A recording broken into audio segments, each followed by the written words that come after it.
ഞാൻ Mary Metilda. Stay inspired സീരീസിൻ്റെ പുതിയൊരു എപ്പിസോഡിലേക്ക് എല്ലാവർക്കും സ്വാഗതം. നമ്മുടെ ജീവിതത്തിലെ വളരെ പ്രധാനപ്പെട്ട ഒന്നാണല്ലോ ഈ ശ്വാസം. ജനന സമയത്ത് ആദ്യത്തെ ഒരു ശ്വാസം, പിന്നെ അവസാനത്തെ ഒരു ശ്വാസമുണ്ട്. ആ രണ്ട് ശ്വാസങ്ങൾക്കിടയിലുള്ള സമയത്തെയാണ് നമ്മൾ ജീവിതം എന്ന് പറയുന്നത്. അപ്പോൾ ശരിക്കും പറഞ്ഞാൽ ജീവിതം മാനേജ് ചെയ്യുക എന്ന് പറയുമ്പോൾ സമയം മാനേജ് ചെയ്യുക. സമയത്തിനുള്ളൊരു പ്രത്യേകത എന്താണെന്നോ, അത് വളരെ നന്നായിട്ട് മാനേജ് ചെയ്യാനായിട്ട് സെറ്റ് ചെയ്ത് തന്നിരിക്കുന്നൊരു സാധനമാണ്. നമുക്കൊക്കെ ഒരു ആയുസ് ഉണ്ടാവും, അതിത്ര വർഷങ്ങളായിരിക്കും. ആ വർഷങ്ങളെ നമുക്ക് മാസങ്ങളാക്കാം, ആഴ്ചകളാക്കാം, ആഴ്ചകളെ ദിവസങ്ങളാക്കി ഡിവൈഡ് ചെയ്യാം. ഓരോ ദിവസവും 24 മണിക്കൂറാണ്. ആ ഓരോ മണിക്കൂറും എത്ര മിനിറ്റ്, എത്ര സെക്കൻഡ്, അങ്ങനെ കൃത്യമായിട്ട് വളരെ മെഷറബിളായിട്ട് ഭാഗിച്ച് നമ്മുടെ കയ്യിലേക്ക് തന്നിരിക്കുന്ന ഒന്നാണ് സമയം. എന്തിനാണ് അങ്ങനെ? അത് മാനേജ് ചെയ്യുക എന്നുള്ളത് വളരെ സിമ്പിളാക്കാൻ വേണ്ടിയിട്ടാണ്. ഞാൻ ഈ ടൈം മാനേജ്മെൻറ്റുമായിട്ട് ബന്ധപ്പെട്ട പുസ്തകങ്ങളിങ്ങനെ അന്വേഷിച്ച് നടക്കാറുണ്ട്. അപ്പോൾ ഈ അടുത്ത കാലത്ത് എൻ്റെ ശ്രദ്ധയിൽപ്പെട്ട ഒരു പുസ്തകമുണ്ട്. ഒലിവർ ബർഗ്മാൻ എഴുതിയ 4000 weeks time management four mortals. 4000 weeks വളരെ പോപ്പുലറായിട്ടുള്ള ടൈറ്റിലാണ്. എന്താണ് ഈ 4000 വീക്സ്? ഇതിൽ ഓതർ ഒരു 80 വെച്ച് കാൽക്കുലേറ്റ് ചെയ്തിരിക്കുകയാണ് നമ്മുടെ ആയുർദൈർഘ്യം, ആവറേജ് ആയുർദൈർഘ്യം. അതിനെ ആഴ്ചകളാക്കി മാറ്റുമ്പോൾ ഏകദേശം ഒരു 4000 ആഴ്ച. ഒരു വർഷം എന്ന് പറയുന്നത് 52 ആഴ്ചയാണ്. കൃത്യമായിട്ട് കാൽക്കുലേറ്റ് ചെയ്തിട്ടില്ല, റൗണ്ട് ചെയ്ത് ഒരു 4000 ആഴ്ചയാണ് നമ്മുടെ ആയുർദൈർഘ്യം എന്നുള്ളൊരു നിഗമനത്തിൽ എഴുതിയൊരു ബുക്കാണ്. എനിക്കാലോചിക്കുമ്പോൾ ഒരു വിഷമമൊക്കെ ഉണ്ട്. ഈ 4000 ആഴ്ചയിൽ എത്രയോ ആഴ്ചകൾ കടന്നുപോയി, ബാക്കിയുള്ളത് വളരെ കുറച്ച് ആഴ്ചകളാണ്. അപ്പോൾ എന്തായാലും ഇനി 4000 ഫുള്ളായിട്ട് കയ്യിലുള്ള ആളുകൾക്കും ഇത് വളരെ ഷോർട്ട് ടൈം തന്നെയാണ്. നമ്മുടെ ജീവിതത്തിൽ നമ്മൾ ആഗ്രഹിക്കുന്ന എല്ലാം നടപ്പിലാക്കാൻ ഈ സമയം എന്തായാലും തികയില്ല. അപ്പോൾ ബുദ്ധിപരമായിട്ട് നമ്മൾ എന്ത് തീരുമാനിക്കണം? അപ്പോൾ സന്തോഷം, സമാധാനം, സംതൃപ്തി, ഇതൊക്കെ ആഗ്രഹിക്കുന്ന ആളുകൾ ഒരു കാര്യം ചെയ്യണം. എല്ലാത്തിനും കൂടി സമയം തികയില്ലല്ലോ. പക്ഷേ ഇന്നത്തെ കാലഘട്ടത്തിലാണെങ്കിൽ നമുക്ക് അത് ചെയ്യണം, ഇത് ചെയ്യണം, മറ്റേത് ചെയ്യണം, ഇങ്ങനെയൊക്കെ തോന്നിപ്പിക്കുന്നൊരു കാലഘട്ടത്തിലാണ് നമ്മൾ ജീവിക്കുന്നത്. അവിടെ നമ്മൾ ബുദ്ധിപരമായിട്ട് ചെയ്യേണ്ട ഒരു കാര്യമുണ്ട്. നമ്മുടെ ജീവിതത്തിൽ ഈ പറഞ്ഞ കാര്യങ്ങളൊക്കെ ഇല്ലേ, സന്തോഷം, സമാധാനം, സംതൃപ്തി തരുന്നത് ഏതൊക്കെ കാര്യങ്ങളാണെന്ന് കണ്ടെത്തുക. അത് വേറെ ആളുകൾ നോക്കി കണ്ടെത്തേണ്ട ഒരു സംഗതിയേ അല്ല. അപ്പോൾ അതിനൊരു ടെക്നിക്ക് ഞാൻ പറയാം കേട്ടോ. നമ്മളിപ്പോൾ എവിടെയാണോ അവിടെ നിന്ന് പിന്നോട്ട് നോക്കുക, കടന്നു പോകുന്ന വഴികളിലേക്ക് നോക്കുക. അവിടെ സംഭവിച്ച ചില കാര്യങ്ങൾ നമ്മൾ നന്നായിട്ട് എൻജോയ് ചെയ്തിട്ടുണ്ട്. നമുക്ക് തിരിഞ്ഞു നോക്കുമ്പോൾ അഭിമാനമുണ്ട്, അതിൽ സംതൃപ്തിയുണ്ട്. അങ്ങനെയുള്ള കുറച്ച് ആക്ടിവിറ്റീസ് നമ്മൾ കണ്ടെത്തുക. അതിൽ നിന്നും ഇപ്പം തുടർന്നുകൊണ്ട് പോകാൻ സാധ്യതയുള്ള കുറച്ച് കാര്യങ്ങൾ തിരഞ്ഞെടുക്കുക. അപ്പം ഞാൻ എൻ്റെ ജീവിതത്തിൽ ഇങ്ങനെ പിന്നോട്ട് നോക്കുമ്പോൾ എനിക്ക് ഏറ്റവും സമാധാനവും എനിക്ക് ഏറ്റവും സന്തോഷവും സംതൃപ്തിയൊക്കെ തന്നിട്ടുള്ളത് ടീച്ചിങ് ആണ്. എനിക്കറിയാവുന്ന കാര്യങ്ങൾ മറ്റുള്ളവർക്ക് പറഞ്ഞു കൊടുക്കുക എന്നുള്ളത് ഐ എൻജോയ് ഇറ്റ്. എനിക്കത് ഒരുപാട് സംതൃപ്തി തരുന്ന ഒന്നാണ്. ആ ഒരു കാര്യം ഇപ്പോഴും എനിക്ക് തുടർന്നുകൊണ്ട് പോകാം. റിട്ടയർ ചെയ്തിട്ട് വർഷങ്ങളായി. ഞാൻ ടീച്ചറായിരുന്നു, കോളേജിൽ പഠിപ്പിച്ചിരുന്ന ആളാണ്. എന്നാലും ഇപ്പോഴും എനിക്ക് പഠിപ്പിക്കാനുള്ളൊരു പ്ലാറ്റ്ഫോം ഉണ്ട് എൻ്റെ മുന്നിൽ. പണ്ടൊക്കെ ആരെങ്കിലും ക്ഷണിച്ചാലേ നമുക്ക് ക്ലാസ് എടുക്കാൻ പറ്റുള്ളൂ. സർവീസിലായിരുന്നപ്പോൾ പോകാനൊരു ഇടം ഉണ്ടായിരുന്നു. അത് കഴിയുമ്പോൾ ആരെങ്കിലുമൊക്കെ ക്ഷണിക്കണമല്ലോ. ഇപ്പോൾ അതുമില്ല. നമുക്ക് ഇൻഡിപെൻഡൻ്റ് ആയിട്ട് പ്ലാറ്റ്ഫോം ഉണ്ടാക്കി നമ്മുടെ ചിന്തകൾ മറ്റുള്ളവരുമായിട്ട് ഷെയർ ചെയ്യാം. അതിനുള്ള സാധ്യതകളുണ്ട്. അപ്പോൾ എനിക്കിപ്പോഴും തുടർന്നുകൊണ്ട് പോകാവുന്നൊരു ആക്ടിവിറ്റിയിൽ ഒന്നതാണ്. പിന്നെ ഞാൻ തിരിഞ്ഞു നോക്കുമ്പോൾ എനിക്ക് ഏറ്റവും അധികം സന്തോഷം തന്നിട്ടുള്ളൊരു കാര്യം എൻ്റെ ഫാമിലി, എൻ്റെ വളരെ ക്ലോസ് ഫ്രണ്ട്സ്, അവരുടെ കൂടെ യാത്ര ചെയ്യുക, അവരുടെ കൂടെ സമയം ചിലവഴിക്കുക. അപ്പോൾ തിരക്കിൻ്റെ ഇടയിൽ അതിനൊന്നും ചിലപ്പോൾ സമയം ഇപ്പോൾ കണ്ടെത്തുന്നുണ്ടാവില്ല, പക്ഷെ കണ്ടെത്തിയേ മതിയാവൂ. കാരണം ലൈഫിൽ സമയം വളരെ വളരെ വിലപ്പെട്ടതാണ്. വളരെ കുറച്ച് സമയമുള്ളൂ നമ്മുടെ അടുത്ത്. അപ്പോൾ നമ്മൾ ഇത്തരം കാര്യങ്ങൾ ചെയ്യാൻ എന്തായാലും സമയം കണ്ടെത്തണം. പിന്നെ മൂന്നാമത് എനിക്ക് സന്തോഷം തന്നിട്ടുള്ള കാര്യം, നല്ല സംതൃപ്തി ഒക്കെ തന്നിട്ടുള്ളൊരു കാര്യമാണ് എൻ്റെ പേരക്കുട്ടിയുടെ കൂടെ സമയം ചിലവഴിക്കുമ്പോൾ. പിന്നെ ഒരു കാര്യം എന്താണെന്നോ, പ്രോഗ്രാംസൊക്കെ സംഘടിപ്പിക്കുക എനിക്ക് വളരെ ഇഷ്ടമുള്ളൊരു കാര്യമാണ്. അപ്പോൾ ഞാൻ പറഞ്ഞു വന്നത്, പണ്ട് നമുക്ക് അങ്ങനെ സന്തോഷം നൽകിയ, സംതൃപ്തി നൽകിയ, ഇപ്പോൾ ഓർക്കുമ്പോൾ അഭിമാനം തോന്നുന്ന പ്രവൃത്തികളിൽ നിന്ന് നമ്മൾ തിരഞ്ഞെടുപ്പ് നടത്തുമ്പോൾ അതാണ് നമ്മുടെ പ്രയോറിറ്റൈസേഷൻ. നമ്മളതിന് സമയം കണ്ടെത്തിയേ മതിയാവൂ. അല്ലാതെ ടൈം മാനേജ്മെൻ്റ് എന്ന് പറഞ്ഞു കഴിഞ്ഞാൽ 6 മണിക്ക് എഴുന്നേൽക്കുക, 6:15 വരെ ഇന്ന കാര്യം, 6:30 വരെ ഒരു ക്ലോക്കിനെ ബേസ് ചെയ്ത് കൊണ്ടുപോകേണ്ടതല്ല ടൈം മാനേജ്മെൻറ്റ്. അപ്പോൾ ഈ ഒലിവർ ബർഗ്മാൻ്റെ പുസ്തകം ഉണ്ടാക്കിയ ചില ചിന്തകളാണ് കേട്ടോ ഞാൻ നിങ്ങളുമായിട്ട് പങ്കുവെച്ചത്. അപ്പോൾ ഇന്നത്തെ നമ്മുടെ ചർച്ചാ വിഷയം ഞാൻ പറയാം. നമ്മുടെ ജീവിതത്തിൽ നമ്മളെല്ലാവരും ചേർത്ത് പിടിക്കുന്ന ഒരു വാക്കാണല്ലേ സക്സസ്.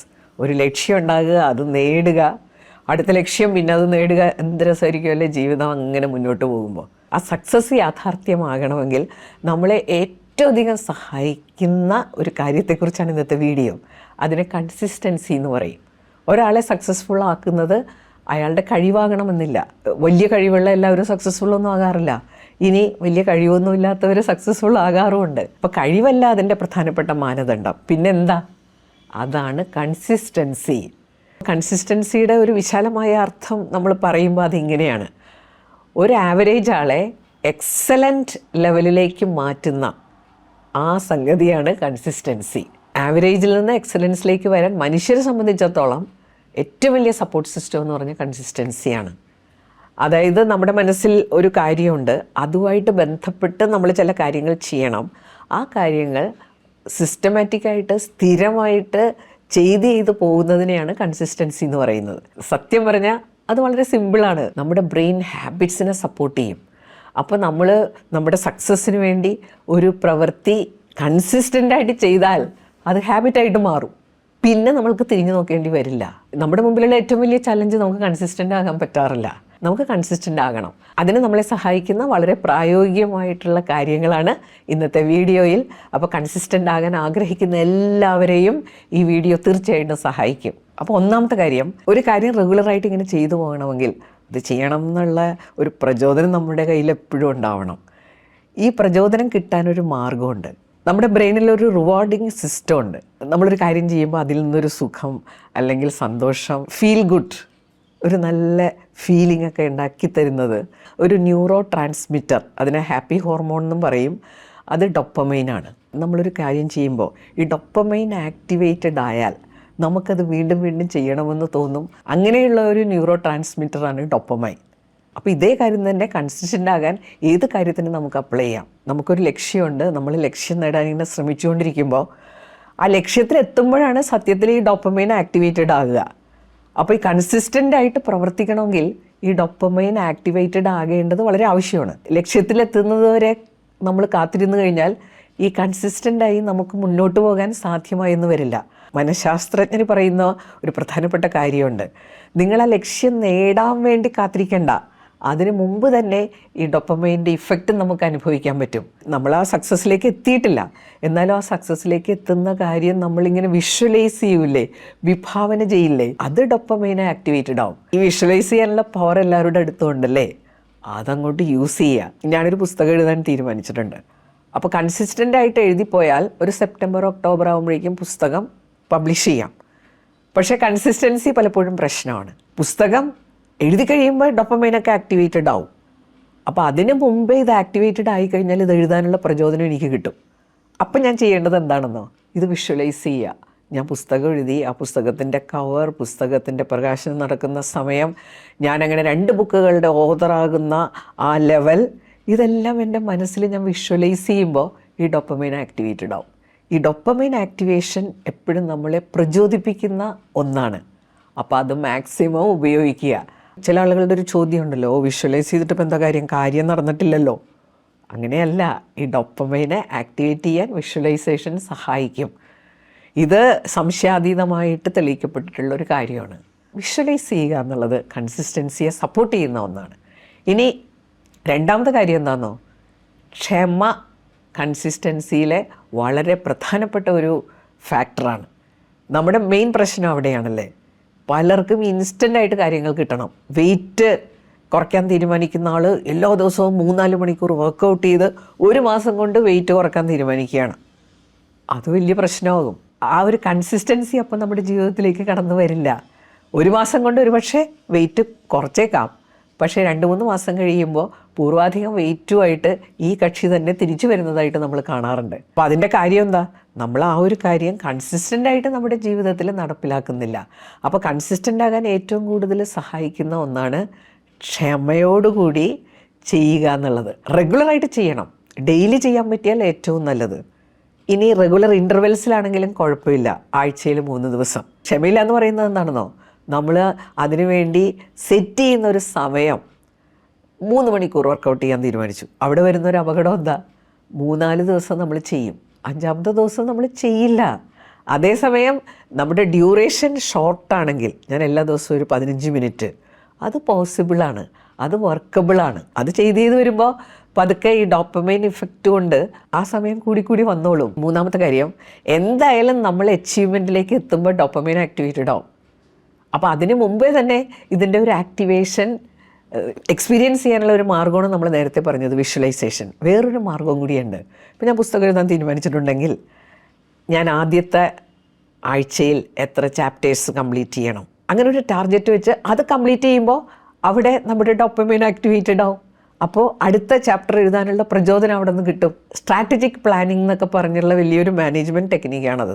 നമ്മൾ ലക്ഷ്യത്തെ പല പല ഘട്ടങ്ങളാക്കി തിരിച്ചിട്ട് ഓരോ ഘട്ടവും ഇങ്ങനെ കംപ്ലീറ്റ് ചെയ്ത് പോകുമ്പോൾ ഇങ്ങനൊരവസ്ഥ നമുക്കുണ്ടാവും. നമുക്ക് അടുത്ത സ്റ്റേജിലേക്ക് കടക്കാനുള്ള പ്രചോദനം ഉണ്ടാവും. ഇനി നാലാമത്തെ കാര്യം, ഇന്നത്തെ പ്രത്യേക ജീവിത സാഹചര്യങ്ങളിൽ നമ്മളെ പ്രയോറിറ്റിയിൽ നിന്നും മാറ്റിക്കൊണ്ടുപോകുന്ന ഒരുപാട് കാര്യങ്ങൾ ചുറ്റും ഇങ്ങനെ സംഭവിക്കും. അപ്പോൾ ഒരു ദിവസം നമുക്ക് അത്യാവശ്യമായിട്ട് ചെയ്യേണ്ട വേറെ കാര്യങ്ങൾ വന്നുപെടും. നമ്മളൊരു സോഷ്യൽ ബീയിങ് അല്ലേ, അപ്പോൾ പല ഫങ്ഷൻസിന് അറ്റൻഡ് ചെയ്യണം, പല പല കാര്യങ്ങൾ നമുക്കുണ്ടാവും. നമ്മൾ പ്രയോറിറ്റി കൊടുത്ത് ചില കാര്യങ്ങൾ ഇങ്ങനെ വെച്ചിട്ടുണ്ടല്ലോ, സെറ്റ് ചെയ്ത് വെച്ചിട്ടുണ്ടല്ലോ, ആ കാര്യങ്ങളിൽ നിന്നൊക്കെ നമ്മൾ പെട്ടെന്ന് അങ്ങോട്ട് ചിലപ്പോൾ മാറിപ്പോവും. അത് നമ്മുടെ ജീവിതത്തിൻ്റെ ഒരു ഭാഗമാണ്. അത് സാധാരണ സംഭവിക്കുന്ന ഒരു കാര്യമാണ്. അതിന് നമ്മളൊരു സ്പേസ് കണ്ടെത്തിയേ മതിയാവും.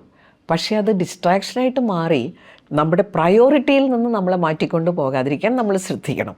അപ്പോൾ നമുക്കതിന് ചെയ്യാവുന്ന ഏറ്റവും ഇഫക്റ്റീവായിട്ടുള്ളൊരു കാര്യം എന്താ, നമ്മുടെ പ്രയോറിറ്റിയുമായിട്ട് നമ്മുടെ സക്സസ്സുമായിട്ട് ബന്ധപ്പെട്ട കാര്യങ്ങളില്ലേ, അതാദ്യമേ അങ്ങ് ചെയ്യണം. അത് വലിയ ഡിസ്ട്രാക്ഷൻ ഇല്ലാതെ ചെയ്യാൻ പറ്റുന്ന സമയമുണ്ടല്ലോ, അത് ചിലപ്പോൾ അതിരാവിലെ ആകാം, ലേറ്റ് നൈറ്റ് ആകാം. അവിടെ നമ്മൾ ആ സമയം സെറ്റ് ചെയ്ത് വെക്കണം. ഇനി 1-2 ദിവസം അവിചാരിതമായിട്ട് പലതും സംഭവിച്ചു, നമുക്ക് ഇതിനു വേണ്ടി സമയം കണ്ടെത്താൻ പറ്റിയില്ലെങ്കിൽ ഇമ്മീഡിയറ്റായിട്ട് ഏത് സമയമാണ് നമുക്ക് കിട്ടുന്നതെന്ന് വെച്ചാൽ അവിടെ വെച്ച് നമ്മൾ റീസ്റ്റാർട്ട് ചെയ്യണം. അല്ലെങ്കിൽ ഈ കാര്യമൊക്കെ നമ്മുടെ മനസ്സിൽ നിന്ന് പോകും. അത് ആണ് നമുക്ക് പലപ്പോഴും കൺസിസ്റ്റൻസിക്ക് തടസ്സമായിട്ട് മാറുന്നത്. അഞ്ചാമത്തെ കാര്യം, കൺസിസ്റ്റൻസിക്ക് ഏറ്റവും തടസ്സം ഉണ്ടാക്കുന്നത് നമ്മുടെ ഒരു ചിന്തയാണ്, നമ്മുടെ സ്വന്തം ചിന്ത. ഇപ്പോൾ വേണ്ട, പിന്നീടാകാം. പല പല എക്സ്ക്യൂസ് കണ്ടെത്തി നമ്മൾ കാര്യങ്ങൾ മാറ്റി വെക്കില്ലേ, അതാണ് നമുക്ക് ഏറ്റവും പ്രശ്നം ഉണ്ടാക്കുന്നത്. അത് മാറ്റിക്കഴിഞ്ഞാൽ നമ്മൾ രക്ഷപ്പെട്ടു. നമ്മളെന്തായാലും ഒരു സമയം സെറ്റ് ചെയ്ത് വെച്ചിട്ടുണ്ട്, ഡ്യൂറേഷൻ സെറ്റ് ചെയ്ത് വെച്ചിട്ടുണ്ട്. പലപ്പോഴും നമുക്ക് പ്രശ്നം ഉണ്ടാക്കുന്നത് ഈ ചിന്തയാണ്. ഇന്ന് വേണ്ട, നാളെ ആകാം. 10 മിനിറ്റ് അല്ലേ, ഇപ്പോൾ നാളെ 20 മിനിറ്റ് ചെയ്യാം. കൺസിസ്റ്റൻസി അങ്ങനെയല്ല കേട്ടോ. അപ്പോൾ നമുക്ക് പലർക്കും കൺസിസ്റ്റൻ്റ് ആകാൻ പറ്റാത്തതിൻ്റെ ഏറ്റവും ബേസിക് ആയിട്ടുള്ള കാരണം ഇതാണ്. ഇപ്പോൾ വേണ്ട, പിന്നീടാകാം, ഇന്നിപ്പോൾ ഇങ്ങനെ പോട്ടെ, അതിനെ നമ്മൾ ദൂരെ വലിച്ചെറിയണം. ആറാമത്തെ കാര്യം, നമ്മളൊരു അച്ചീവ്മെൻറ്റിന് ശ്രമിക്കുമ്പോൾ slow and steady wins the race എന്ന് നമ്മൾ പണ്ടേ കേട്ടിട്ടുണ്ട്. അത് വളരെ സത്യമായിട്ടുള്ള കാര്യമാണ്. കൺസിസ്റ്റൻസിയിൽ നമ്മൾ പലപ്പോഴും പ്രാക്ടീസ് ചെയ്യുന്നത് അതാണ്, സ്ലോ ആൻഡ് സ്റ്റഡി. പക്ഷെ പലർക്കും പറ്റുന്നത് എന്താണ്, പെട്ടെന്ന് നമുക്ക് റിസൾട്ട് കിട്ടണം. അങ്ങനെയുള്ളൊരു കാലഘട്ടത്തിലാണ് നമ്മൾ ജീവിക്കേണ്ടത്. എല്ലാം ഇൻസ്റ്റൻ്റായിട്ട് നമുക്ക് ഇങ്ങോട്ട് പെട്ടെന്ന് കിട്ടണം. അപ്പോൾ ഇതിലും അവരത് പ്രതീക്ഷിക്കും. അപ്പോൾ കുറച്ച് നാളിങ്ങനെ മുന്നോട്ട് പോകുമ്പോൾ അവരുടെ മനസ്സിലുണ്ടാകുന്നൊരു ചിന്തയുണ്ട്, കുറേ കാലമല്ലേ ഇതിൻ്റെ പുറകെ നടക്കുന്നത്, ഒരു ഗുണവും ഇല്ല. കൺസിസ്റ്റൻസിയുടെ ഏറ്റവും പ്രധാനപ്പെട്ട ഒരു കാര്യം എന്താണെന്നോ, ഇത് വളരെ സൈലൻ്റായിട്ട് വർക്ക് ചെയ്യണ ഒരു ഫോഴ്സാണ്. നമ്മൾ പ്രത്യേക ഒരു പോയിന്റിലാണ് അച്ചീവ്മെൻറ്റിലേക്ക് എത്തുന്നത്. വന്ന് സ്റ്റെപ്പ് എടുത്ത് അടുത്തൊരു സ്റ്റെപ്പിൽ നമ്മൾ ഈ സക്സസ്സിലേക്ക് എത്തുകയാണ്. ചിലർ അതിന് മുമ്പേ തിരിഞ്ഞു പോരും. ഒരു ഗുണമില്ല, ഇപ്പോൾ ഇതിന് ഇങ്ങനെ നിന്നിട്ടൊരു കാര്യമില്ല, വേറെ വല്ല വഴിക്കും പോകാമെന്ന് വിചാരിച്ച് അവർ തിരിഞ്ഞു നടക്കും. അപ്പോൾ അടുത്ത സ്റ്റെപ്പിൽ എത്തുന്ന ഒരാൾ തിരിഞ്ഞു നടന്നാൽ പോയില്ലേ. ഇത് പലർക്കും സംഭവിക്കുന്ന ഒരു കാര്യമാണ്. അപ്പോൾ കൺസിസ്റ്റൻസി എന്ന് വെച്ച് കഴിഞ്ഞാൽ സക്സസ്സിൽ എത്തുന്നത് വരെ നമ്മൾ റെഗുലറായിട്ട് ക്ഷമയോടുകൂടി കൃത്യമായിട്ട് മുന്നോട്ട് പോയിക്കൊണ്ടിരിക്കണം. എങ്കിൽ അത് നടന്നിരിക്കും. കൺസിസ്റ്റൻ്റ് ആകാൻ ആഗ്രഹിക്കുന്നവരെ തീർച്ചയായിട്ടും ഈ വീഡിയോ സഹായിക്കും. അപ്പോൾ ഞാനൊരു ചലഞ്ച് ഇപ്പോൾ ഏറ്റെടുത്തിരിക്കുകയാണ്. ഒരു 3 മാസം ഞാനൊരു കാര്യത്തിന് വേണ്ടി കൺസിസ്റ്റൻ്റ് ആയിട്ട് മുന്നോട്ട് പോകാൻ പോവുകയാണ്. വേറൊന്നുമില്ല, നമ്മൾ നേരത്തെ പറഞ്ഞ പോലെ ഒരു പുസ്തകം എഴുതണമെന്നുണ്ട്. അപ്പോൾ ചില കാര്യങ്ങളിൽ നമുക്ക് കൺസിസ്റ്റൻ്റ് ആകാം. അങ്ങനെ നമ്മുടെ ജീവിതത്തിൻ്റെ ഗതിയും ലെവലും ഒക്കെ നമുക്ക് മാറ്റിയെടുക്കാം. സബ്സ്ക്രൈബ് ചെയ്യാൻ ആരെങ്കിലുമൊക്കെ വിട്ടുപോയിട്ടുണ്ടെങ്കിൽ ഒന്ന് സബ്സ്ക്രൈബ് ചെയ്തേക്കണം. നമുക്കൊരു അഭിമാനമല്ലേ ഇത്രയും സബ്സ്ക്രൈബേഴ്സ് ഉണ്ടെന്ന് പറയുന്നത്. അതുപോലെ നല്ല വീഡിയോ ആണെന്ന് തോന്നിയാൽ ഷെയർ ചെയ്യുമല്ലോ അല്ലേ. ലൈക്ക് ചെയ്യാനൊന്നും മറന്നു പോകരുത് കേട്ടോ. കമൻസ് വിടണം. അടുത്ത ആഴ്ച പുതിയൊരു വീഡിയോയുമായിട്ട് നമുക്ക് വീണ്ടും കാണാം. Thank you.